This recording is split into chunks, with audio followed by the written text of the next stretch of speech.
Americans are independent people.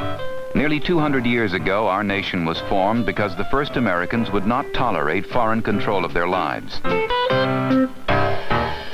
Today, we face a challenge to one aspect of our independence that has long been taken for granted: our energy independence.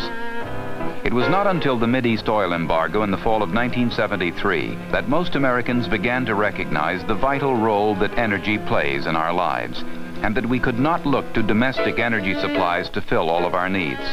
Gasoline stations ran dry. Airlines cut back flight schedules. Factories were forced to close. Public reaction was practical and positive.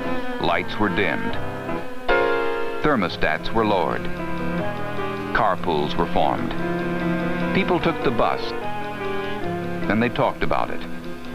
Out of the initial confusion and anger, a sense of national purpose and direction began to emerge. Programs for allocating available petroleum supplies were enacted. Conservation measures were widely adopted, and the President called for a national effort to restore our energy independence. And then, with the coming of spring, the embargo was lifted. The sense of foreboding and the rising spirit of national unity which had emerged to counter it both seemed, in many instances, to disappear along with the lines at the filling stations. Fill it up for you, sir. Public apprehension and public determination were in some cases replaced with skepticism and disbelief.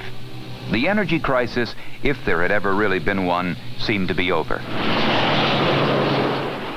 Still, as things did seem to be getting back to normal, there were now nagging questions. What was the energy problem all about? Is it really over? Will it happen again? Is America, the richest country in the world, really dependent on the goodwill of foreign governments for such a basic ingredient of our economy? To chart a course through the cross-currents of varying points of view and opinion, all must understand the fundamental facts about where our energy comes from, how we use it, and how efficient these uses are. The purpose of this film is to provide some of that basic understanding.